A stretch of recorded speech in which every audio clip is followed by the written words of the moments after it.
No. So, in the room, just to let you know who you've got Okay. Alex and Mark and Helen, and everybody in the room are people who use PowerPoint daily, and they use them to write presentations. Unfortunately, not everyone could come, so that's why I'm recording it. Sure. And we've got lots of questions, and we might not even need the full hour, but I thought it was useful to have an hour for this one. Sure. Sorry, it's 11 o'clock on a Tuesday, so the alarm's going off. Whoa. Second. It will stop. All those done.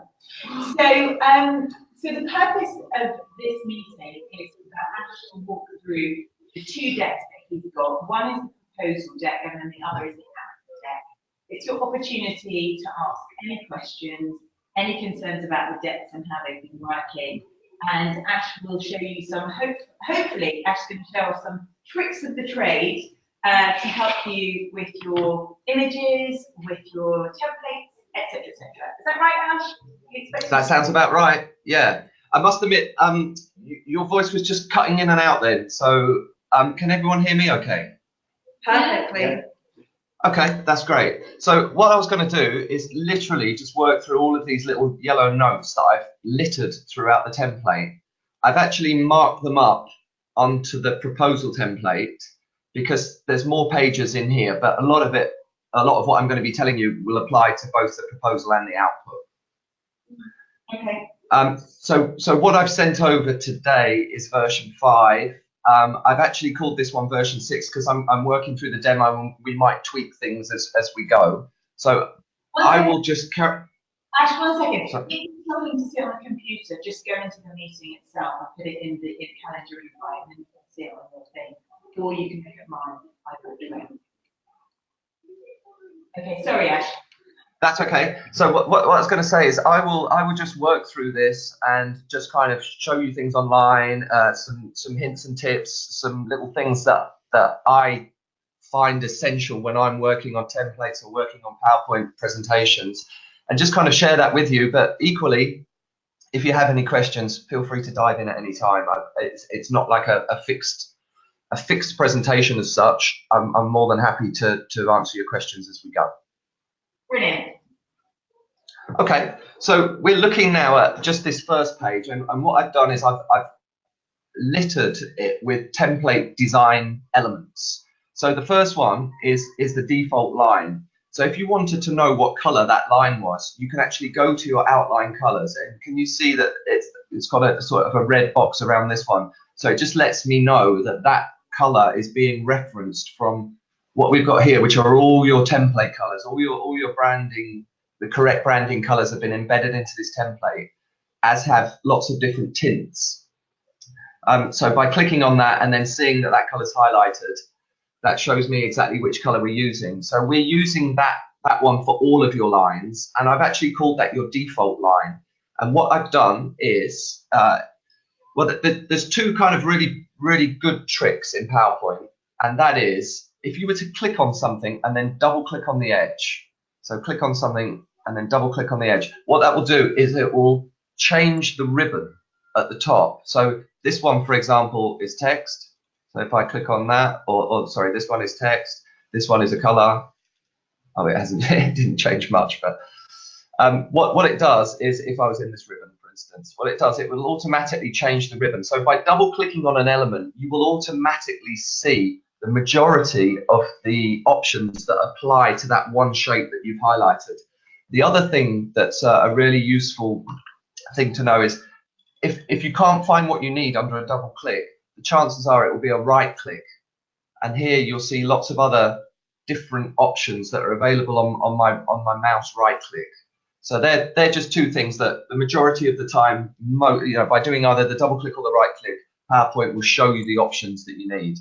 So if I was to highlight this line and then do a right click, you can see here I can set this, and this is maybe something that you haven't done before, but I can set that as your default line.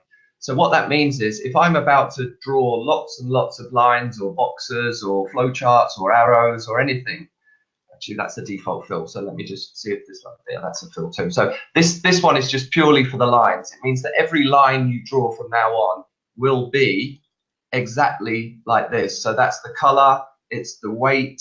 This one is 2 1/4. And if you wanted to change that to a red line that's considerably thicker, you can do that, and then you can set that as your default line. And from that moment on, it means every line that you then draw within your template will be automatically formatted like that.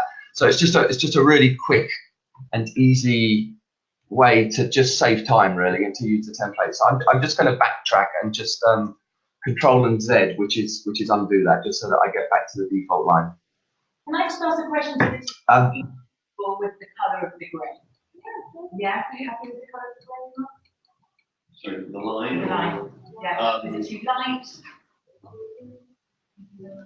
Yeah, I guess. It's the trend on the bottom of it's the white half on the greys. Okay. Yeah? Yeah. Not really, no. Okay, perfect. Carry on. Okay, so here we have your text that you use for these capitalizations here, which is a really, I mean, it's a beautiful font and it's a really nice way to work. It's very nice typography.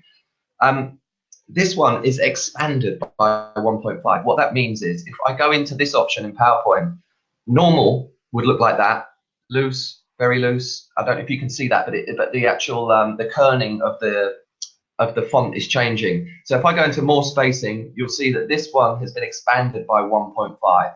So that's how we use this uppercase like caps text. One thing that I really wanted to show you as well, I've set this one as your default text. So what that means is every time you click with a free form text box and start typing, it will come in as the modern book size 24. Again, you can change that by, let's say we wanted it to be light, you would set that as your default text box. And from that moment on, it means that every time you type, actually there's some bad formatting in that default text box. Can you see that it automatically shrunk it? So you wouldn't want that. I actually set it to this one because I'd already set that default text box with the correct properties to be able to just not wrap. One little trick that I think is so useful and will save you so much time if you don't use it already is this one. It's called Format Painter Tool, and you will find that here under the Home ribbon. That's a standard PowerPoint menu. So if anyone hasn't used Format Painter before, I'm just going to quickly show you what it does. If I was to click on this and say, right, that is exactly the format that I want, double click my Format Painter and then highlight the other text, what it does is it copies all the attributes of that text box and applies it onto the box that I just highlighted. So again, I could do that here with Format Painter Tool, and it changes the font to be the same size, the same font, and what was going to be most useful is the fact that it's expanded by 1.5. So that is just a really quick way of formatting your text. But you can also do that with a text box, sorry, with an image box, or with a color, for instance. So we know that our orange is actually there, so it's only ever a click away. But if there was a specific color that you liked and that you wanted to apply, you could just double click your Format Painter, click it into that one, and it will apply all the attributes of that box to there. The reason why it shrunk is because of the margins and the settings that have been applied. So once you get your boxes right, then Format Painter is a very good and quick tool to use. What else do I want to show? Yeah, turn on guidelines. This is something that you may or may not use, but it's a really nice feature to just be able to design within a template. So turn on guidelines means I click into the grey space outside of the PowerPoint template, and there's an option here called grids and guidelines. And if I just turn on my guidelines, you can see that it references all of these guidelines from the template. So these are nice to know, because for me, for instance, all of your content should not overlap this red square. So here you can see that arrow, it just sneaks outside of the white space. So you know that you could just bring that in, and then you're always going to have this uniform white shape white space around the outside. I think the guys use that quite a lot. Do you guys use it very much? Yeah, sometimes when I'm drawing, I do like to turn it off because it can just show you the slide, or it unclutters the slide. If you're working with lines, it can sometimes get in the way. Okay. All of these colors here, I think you'll all know, these are your embedded colors. So these colors match the shape colors that are in your template. And then this next row, these are 20% tints, and these are the ones that we use around the outside. And you can reference them as the first line. And if you were to hover over these colors and just leave your mouse, it will tell you that that is the purple and it's 80% lighter, which is what I'm calling a 20% fill, a 20% tin. So the next one is page numbers and footers. Yeah, You can access your slide.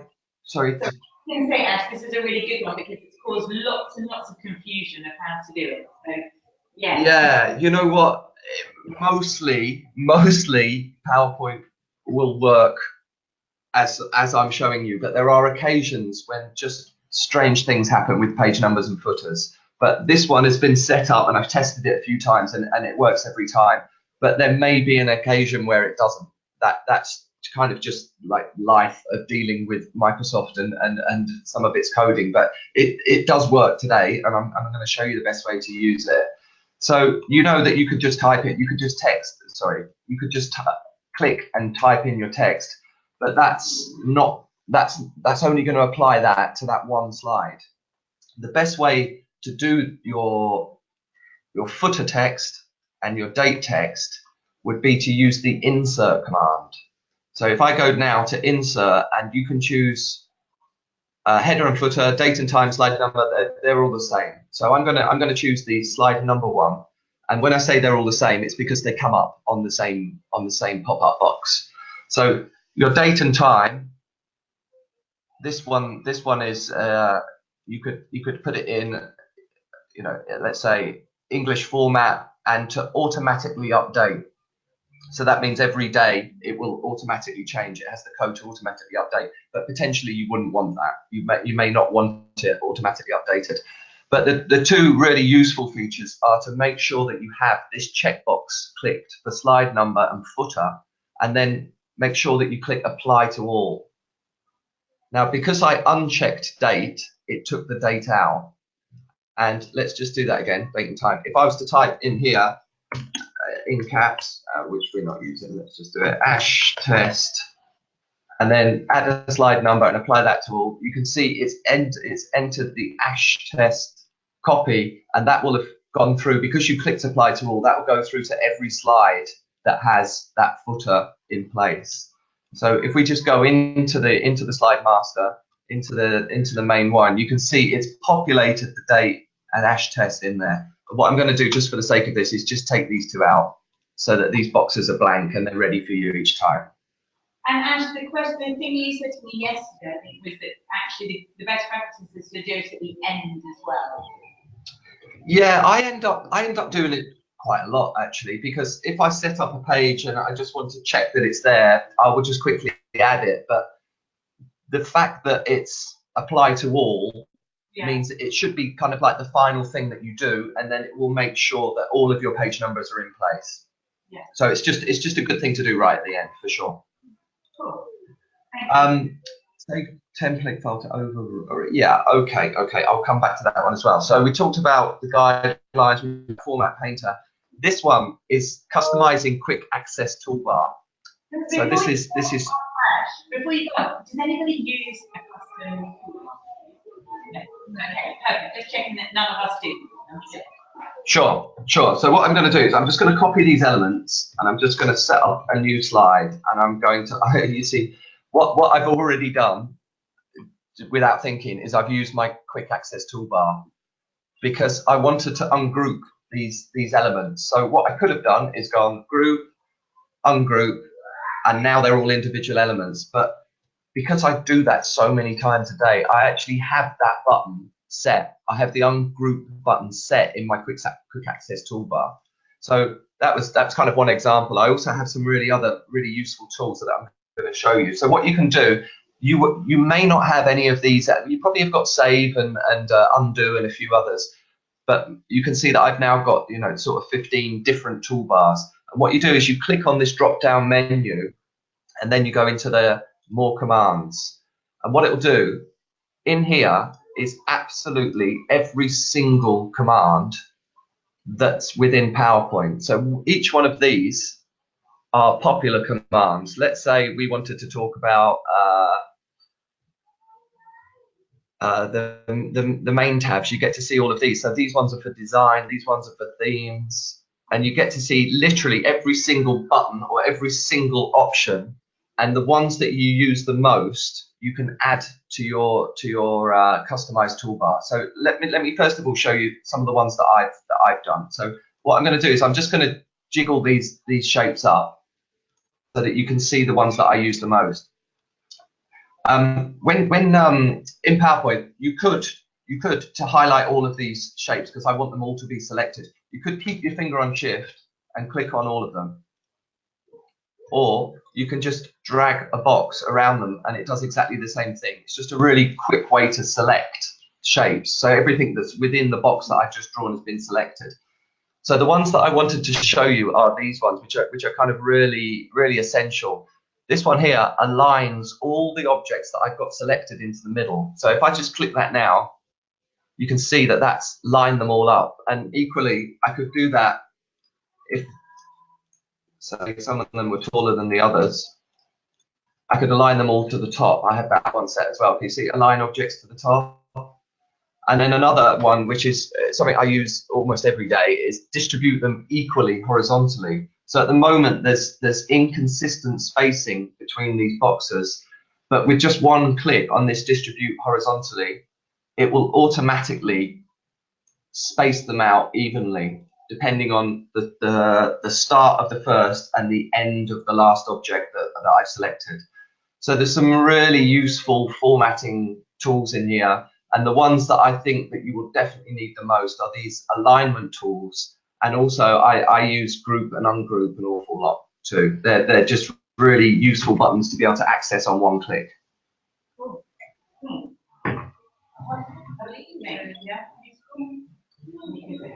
We've got a little note here just to say we were gonna potentially replace some of the grey lines with an arrow.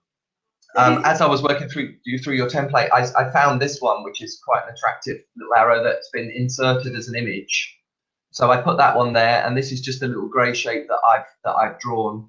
If you want me to show you how I'd go about doing that, you know, replacing the lines with the arrows, then I'm more than happy to do that. But for now, I just thought I'll leave those little elements there, and then you can choose if you use them or not. So one of the questions that just to sort of recap why they're there. Remember when potentially having arrows. These might not be the right arrows, they're not talking about what type of arrow you want. An arrow where you put any like and then it's down, or whatever, that you put there at the start of the sentence. Does that help? Or would you like something else? Having the arrows the same way they're on websites. I've got that too. So we got that when we showed the front of Or I agree. For now, are those arrows okay? Is that what you were looking for? I'm just happy with the ones that have. I'm just wondering if it's worth us looking at the design. It's there, isn't it? It was like the purple. Okay. Did you want it bigger than that? Would it be a thick arrow? Don't have a problem with what Okay. No, I'm just thinking what would be good is to get your arrow and just put this in everyone. It's great that you're happy what you've got from you and everything. I think everyone. So that's what we need to put on it. Whatever everyone's using, let's just be consistent. So do you want Ash to have a bigger arrow in the way that the original did that? The whole point of this campaign, cover, is meant to store all of the images that you use for line, a default arrow, a default whatever. So what I'm suggesting is let's just make sure that we have the arrow that you use, so it's there, so that say for example someone new comes along, they're not sort of going, what kind of arrow do I use? It's there. That's what I'm saying. So I understand that you're happy with what you've got, but if someone else is coming along, you've got all in one.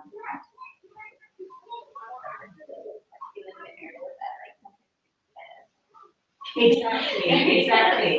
No, exactly. That's my point. That's exactly my point. So it sounds like neither of those two arrows quite work. Is that what we're saying? You've got a different. Okay. Okay. Exactly. And that's the point, is can we get consistency? So the arrow that the guys talked about was one that you drew right at the beginning of the presentation. You've got a sort of different logic for a standard type of arrow.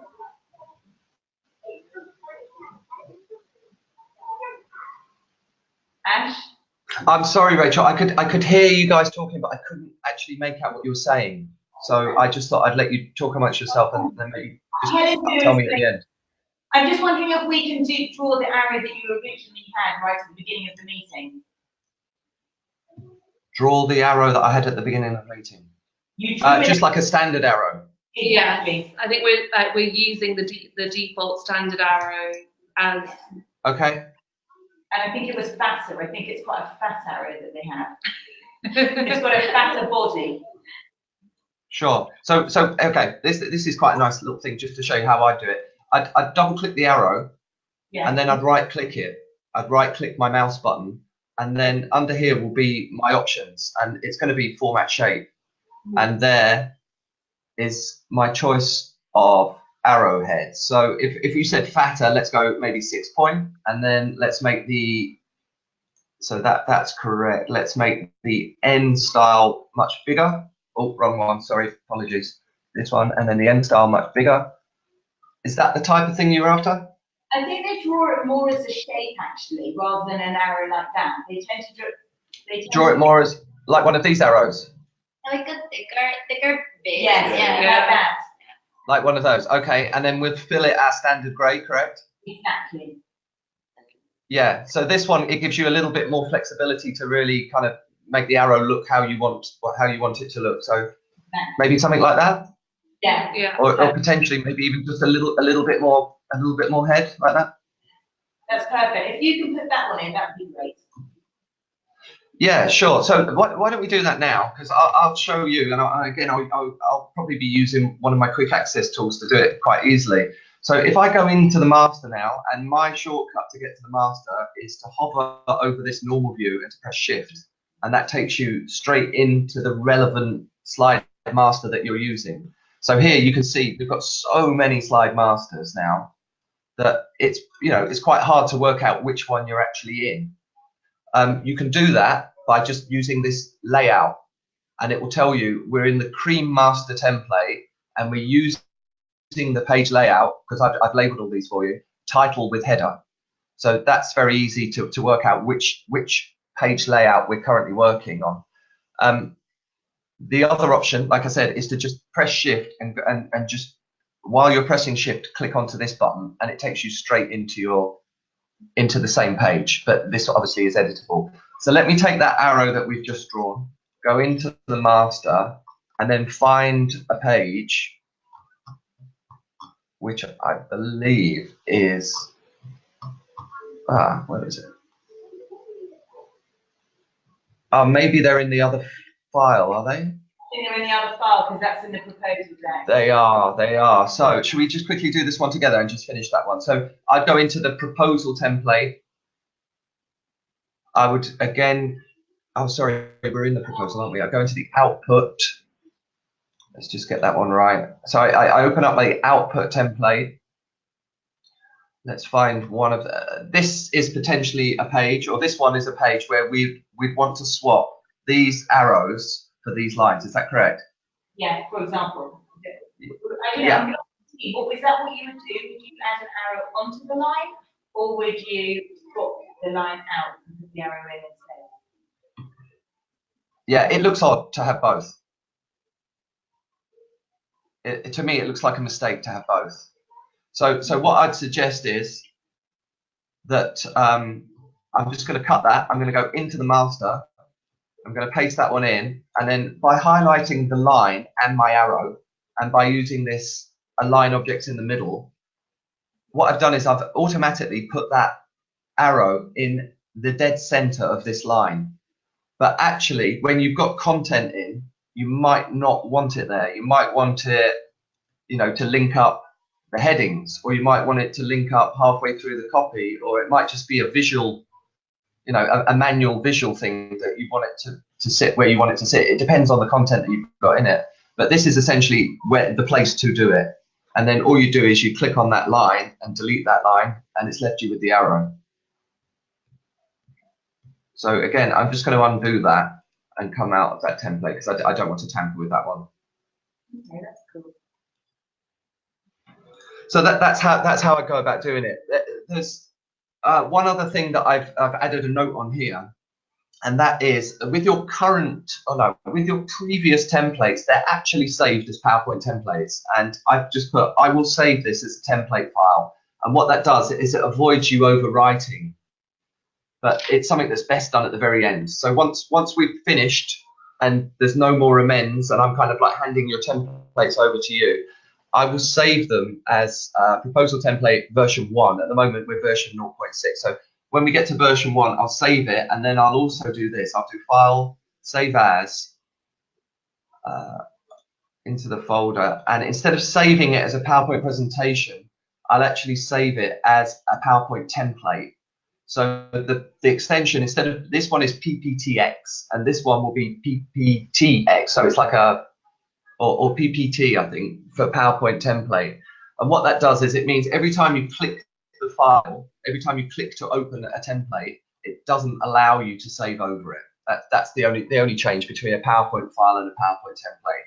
It's almost like being a read-only file. So I will do that at the very end, so that your set of templates never get changed. They're finalized, and every time you open it, it'll open it as a document, as a blank document, and force you to save it. So it stops you overwriting it. So that's just one other thing that I thought was worth mentioning at the end.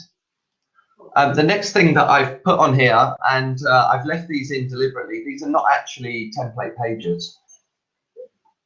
This is more for you guys to maybe have a discussion after this meeting, and for you to decide, because at the moment what we're looking at is title case. Title case means we capitalize every word except for small things like, you know, very short words like and with and to. It's a little bit fiddly to work like this, you know, because it's a manual thing for you to decide which words don't start with capitalization. But that is what we call title case. The other option is that you would write your titles in sentence case. So my recommendation is, especially when you're pairing it with these block caps, little mini titles, for me, my recommendation is it would be sentence case, but then that's something for you guys to decide, because once you, I mean, I think there is no wrong answer, but it's just best to be consistent. Yeah, I think in terms of standardization, sentence case could be a better option, just because it can look very messy. Yeah. What do you think, Mark? Mark Mark is our resident language analyst even. But, Okay. well, it kind of is in terms of sort of look and feel and construct and all that sort of stuff. How do you feel? I personally I prefer title. And why? Can you explain why? Okay, you don't feel that it looks shouting? Because we do the thing where it's like logos big. You know, and I didn't have type lowercase just because like each one is a discrete element. Okay.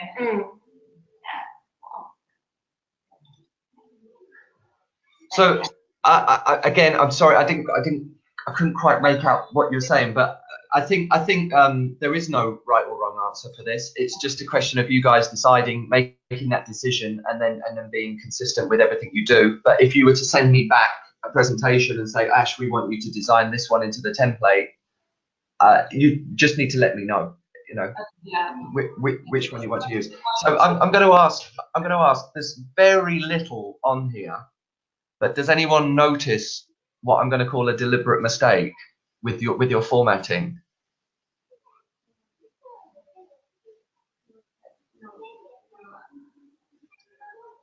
To be honest, I just noticed it myself, and that is this text here, our experience. It's embedded into your template, so I can't get to it. I can't change it, but it doesn't have the expanded 1.5 like this one does. This looks so neat to me, and when it's paired with your your two different fonts, I just love it. I just think it's a really nice typography, really clean typography. Then when I look at this one, although the font size is different, that's not the main offender. The main offender is the fact that this is not spaced out to 1.5. So what I'm going to do is I'm just going to double click on that, highlight my format painter, go into my slide master, and paint that with my format painter. And can you see what that did? It just spaced it out to the correct line spacing, which is 1.5. Yeah. So now, I mean, I don't know if you guys noticed that, but it's kind of it's what I do. So when I saw that, I was like, I did that and it's wrong. So I pretended it was a deliberate mistake, but I've only just picked up on it. But I guess the most useful thing is I'm showing you how to correct it. Yeah, no, that's really helpful. Cool. Again, a little bit of an inconsistency here is this one has the how-to guide, and then this one is our experience with a colon. So for me, that would be another inconsistency. It's like, do we write it with a colon or without a colon? Again, I don't think there's a right or wrong answer, but I think it's best to be consistent. And just looking at it now, it doesn't need a colon. It would need a colon if there was now, additional text after the colon. But I think by taking that out, it's just cleaner and it's better for me. Well, it's better because it's consistent with the page before. Yep, cool. So now we're onto a title page, and I'm just going to quickly, probably this is quite a simple one for you guys, and probably something that you're doing already. But I just want to show you how you can drag and drop your image background. So every time you see a template box that says click icon to add picture, you can click on it, and it will open up your file management system that references probably your computer or your network. But there's an easier way. There is an easier way, and that's what I wanted to show you. So here, I've just set up a folder with just some of the images that I took from your template. Just to be clear, what I've done is your old template contained a lot of images. That's not really how the template should work. The template should be a tiny file size that you can then start throwing your new images into. So what I did is I stripped out all of your images, but I kept them here. So this steering wheel image, I know is absolutely perfectly sized. And when I say drag and drop, I'm just going to make this kind of as clear as possible. You can drag and drop it into the actual area, but you can just drag and drop it into the slide because it's the only image holder there, and it perfectly drops in your image. So there's one other thing that you need to know about that, and that's the cropping. So if I do a right click and click crop, you can see that that image didn't perfectly fit that text box. There's a little on the top and the bottom. What PowerPoint will automatically do is it will automatically put it into the middle of that, but you may want to just tweak that down or tweak it up. Let me show you that. Is everyone still hearing me? Yeah. Yeah, cool. Sorry.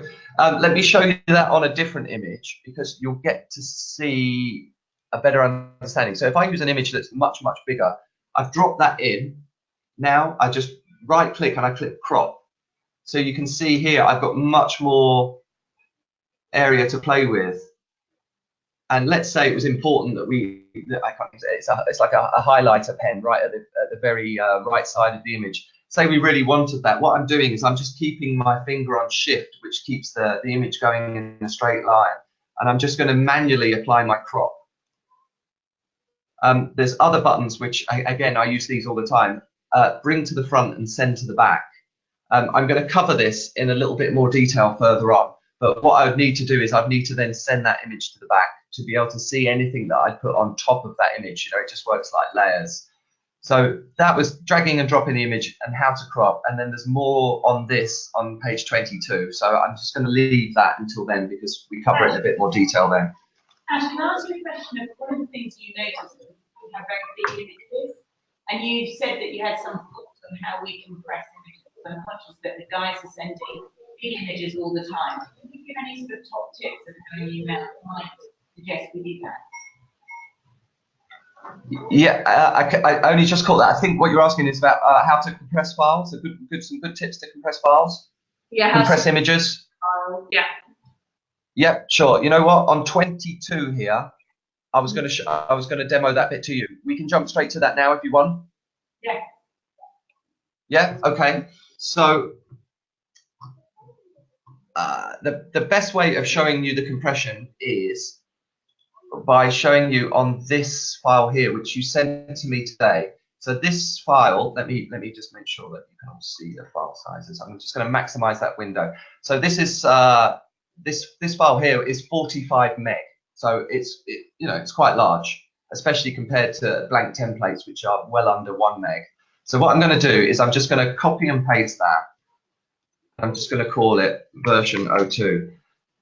This is sort of like good housekeeping. I don't know how you guys work, but every time I change a file, or every time I adjust something in a file, or if I collaborate on a file with someone else, we always put version numbers in. So again, if you send us work and I was to work on this file for you, you'd always get the next version back from me. It's just kind of tidy housekeeping. So I keep a copy of everything and we never lose anything, because it's the most frustrating thing to lose your work in PowerPoint.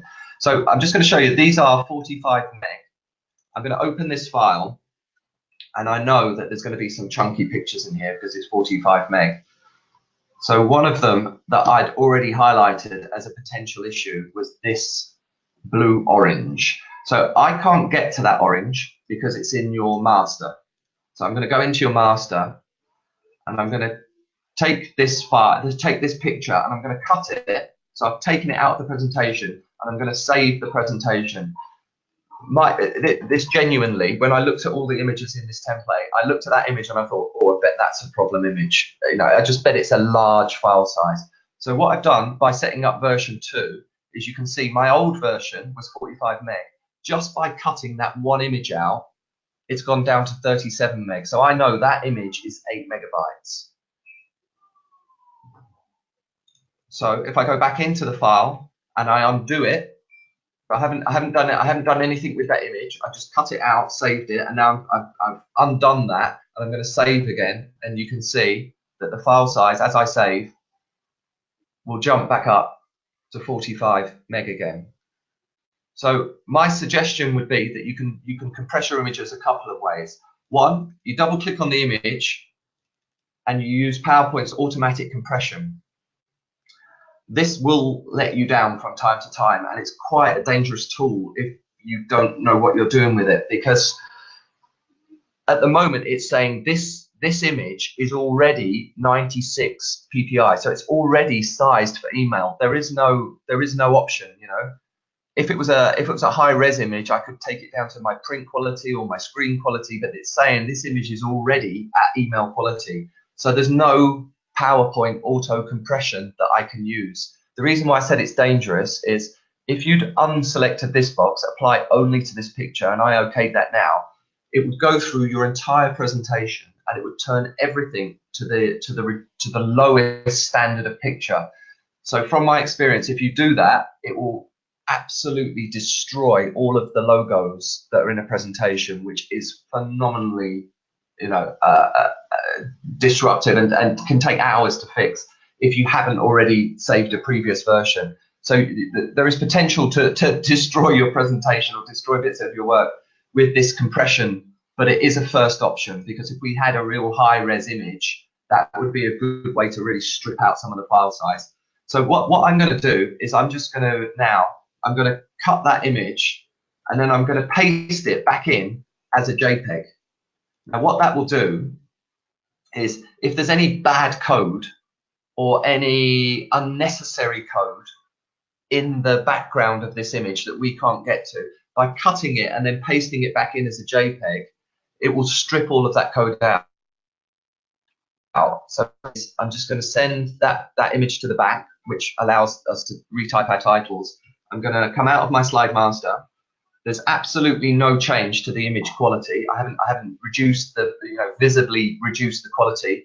I've just literally found one image that I think might be a problem, cut it, pasted it back in as a JPEG, close the file, and let's go and have a look.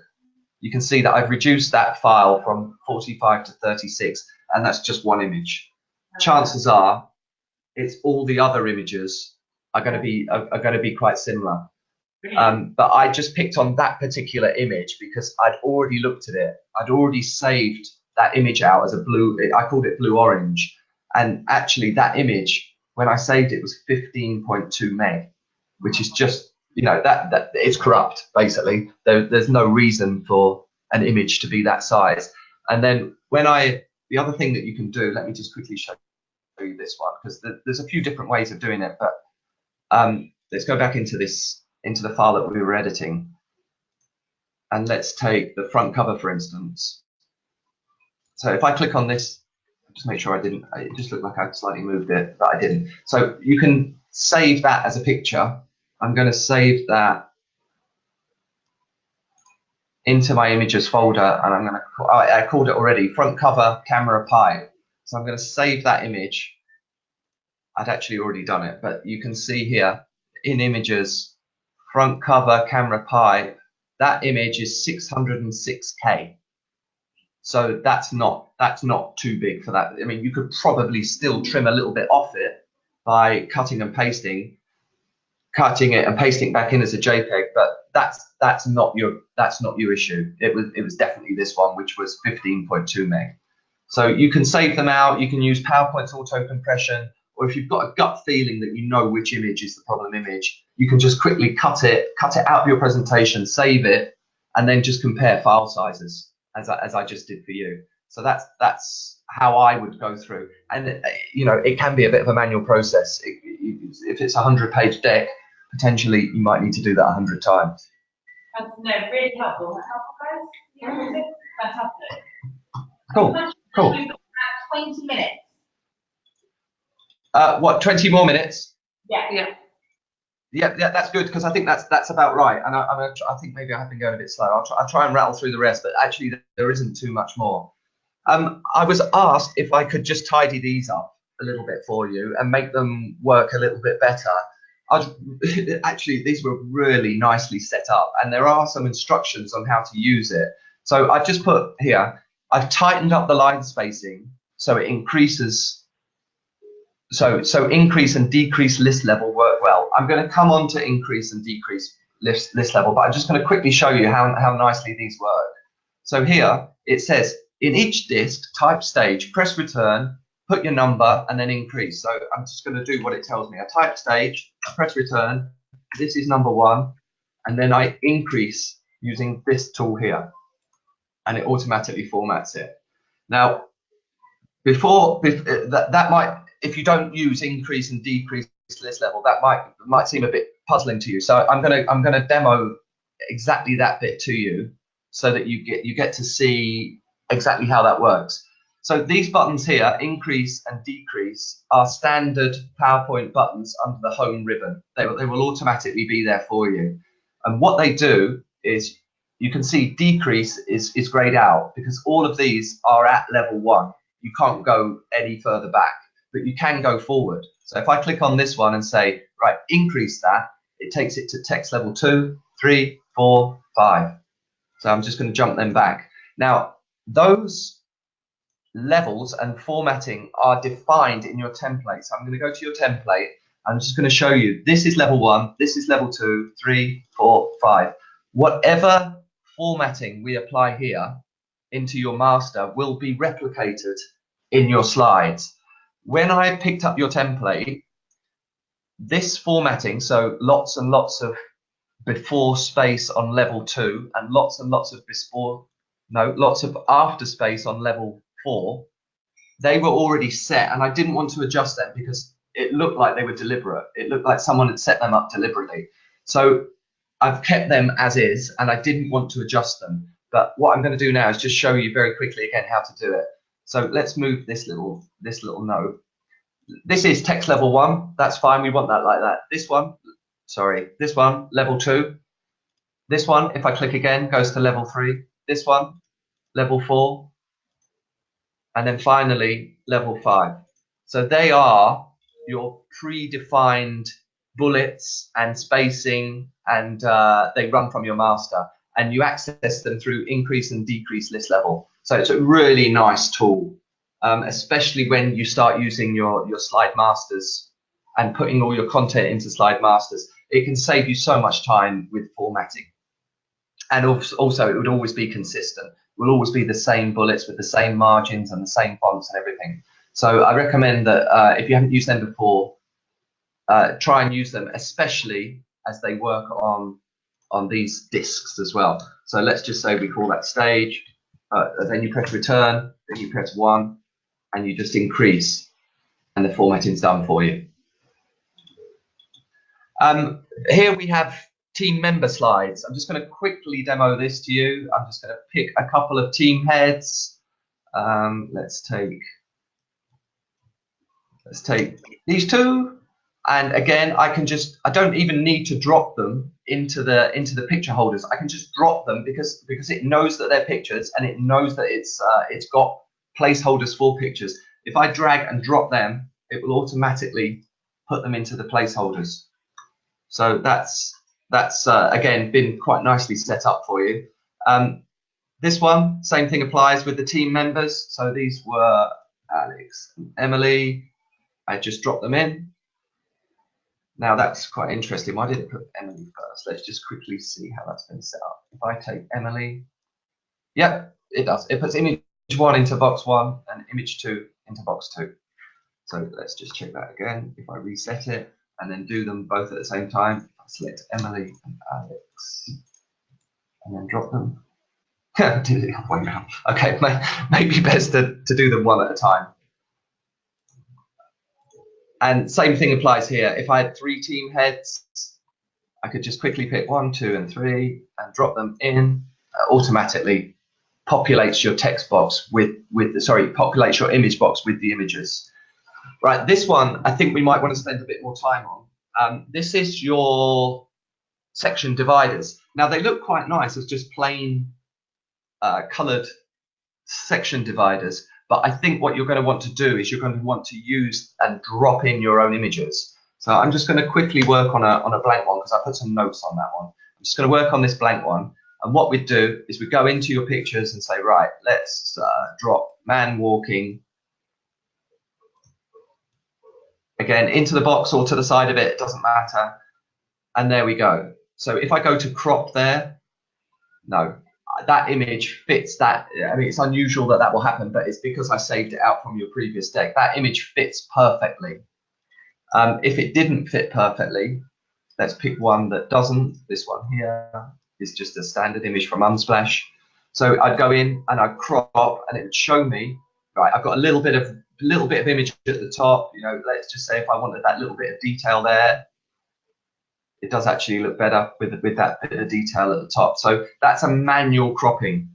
I may also want to reverse, which you can do here. You can flip your images horizontally, vertically. You can use this tool, but just be aware that when you click reset, it will automatically put that image back as if you just dropped it in. So that would be sized in the middle, kind of standard best fit. PowerPoint automatically does that, and it will never shrink or put your image out of scale. So it's a really nice way to size images automatically. It'll save you a lot of time.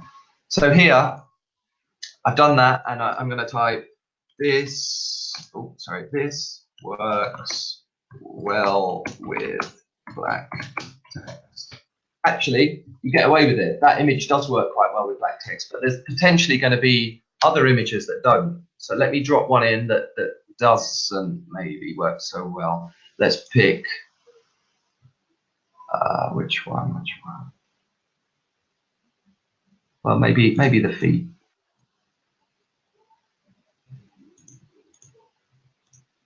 Okay. So again, I have to send that to the back. Okay, again, that one does work quite well as well. But they're going to be images that don't. And what I've done is I've just put you a little transparent text box here. And I just thought that it might be handy for you to have that, because there are occasions where you might just want to put a little transparency behind your text just to make it really pop. So I've just manually dropped that in to fit with your text. I'm then going to highlight your image. I'm going to highlight the transparency box, and I'm going to send them both to the back, which is the same as just bringing your text to the front. So that is potentially a little device that you could use just to make your text pop. Equally, you might want to fill that one black and your text white. It works quite well for both. So that's just a little transparency box that I thought might be quite handy when you're designing with these cover slides. The other thing that I've written here is manual adjustments to the typography to fit the image. If I press reset now, you can see that's actually how the template is set up. But for me, this word was widowed, so I just thought I just might want to manually tweak that just to make your wording sit on 2 lines, 3 lines, or just to play around with your typography. A template can't do that every time. It doesn't know how many words, it doesn't know what looks best. So there are some manual tweaks that are needed.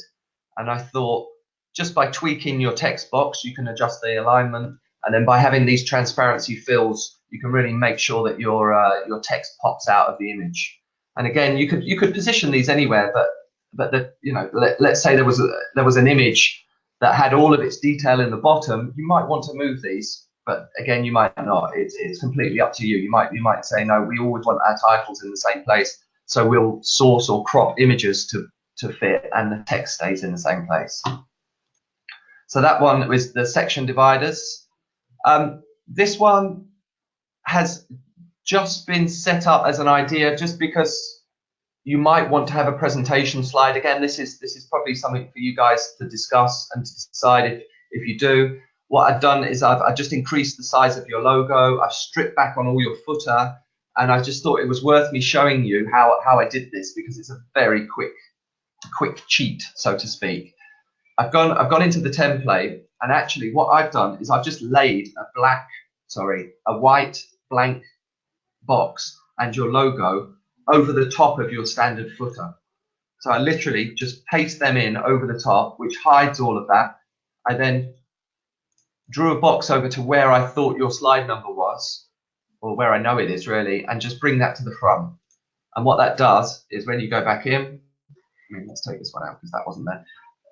That's just your page number, which is always in the same place. So even without the wording page number or the footer header, your page numbers are still in the same place as you flick through.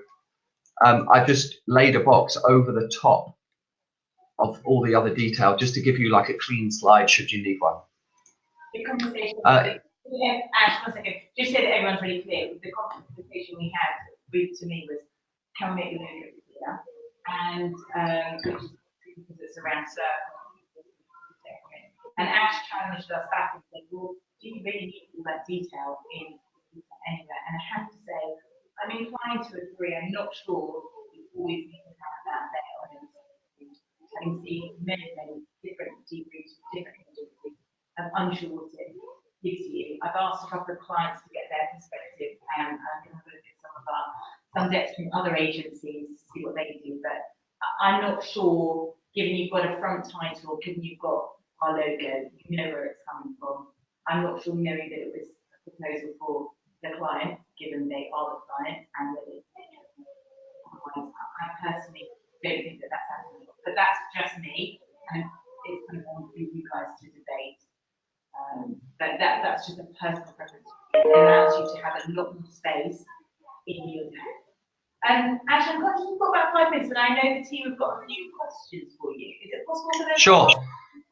Sure. I mean, just very, very quickly at the end, all I've done is I've taken some of the slides that were in your template and I've just pasted them at the end. And these are examples of what I'd call a box of tricks. It might be quite nice to develop a central resource of commonly used shapes and elements, pictures, maybe credential slides or just familiar looking slides that you use all the time, and just keep them in one place. And I've called this your box of tricks. So you can see that this runs, if I click on the layout, this just runs from a blank title with header. None of these elements are template elements, but they're just useful and they're nice to have and they're pre-formatted. So I've just put them in all at the end. And if this was, say this format was something that you used a lot, like we always use image, copy, image, copy, image, copy, and that's how we do it, then I could build this into a template for you, but currently it's not. Currently it's just text boxes, colored text boxes and image boxes just on a blank slide. So that would be good for an output deck. You can have it, so some of your code tables might be in that box of tricks, for example. Brilliant, thanks, Ash. Cool. Hi. Yeah, sure. I'm going to see if anyone's got questions. I know Shuwei does. Yeah. Can I ask you, is it possible to make titles like that correspond to the divider colors? Like at the moment we have this like title sky and apple, but then the dividers are in like much like deeper shades. So sometimes it can be a bit weird. There's also the dividers often are like purple, and then we don't have like a title only purple border. I'm really sorry. I couldn't decipher most of that. Could you just repeat the question? Okay, my question was, do you think it would be possible to make title slides that correspond to the divider slide colors? Because, like for example, there isn't a purple one, and purple is like the divider slide that we use quite a lot. But then when it goes into the section that has all the titles, there isn't the border that corresponds to that color. Or for example, some of the title slides are in like sky and apple, which are really bright shades compared to the title slide. So it looks a bit weird when you transition. So I have a feeling that Ash has done those, which is going to show you. I think is this what we're talking about? So if I go into my master here, So, these are the colored dividers. yeah, so the divider colors don't really match the border around these normal like title and content sites. They do now. Okay, great. But is it possible to make a purple one? There should be a purple one. This is in the Oh, I mean, Ash, if you go to the output one, there should be there. I think you've done it. I see. We haven't. Have we not currently got a purple one? I think you've done it in the output. If I hover over, that's strawberry. That's apple. I did this one. I called it lilac. I tried to keep in with your theme of how you name your colours. So that one's a lilac one. This one is cherry. I think I made. Did you call that one cherry? And this one orange. So I think lilac was the one that I've added. Yeah. And if I was to click on here, you can see that what I've done. No, it's not. It's shape outline. That references the purple and the 20% tint. So that one's done. And in fact, all of these ones have been done. Great, thank you. Shuwei, do you have it? Do you want in the title to be set purple, or you okay? Yeah. You can have the same. Okay. Any other questions, guys? Alex? Helen, no top tips? Perfect. I think we're good unless you've got any other tricks for us. Sure, I probably have, but I don't know if you can take any more of my voice, can you?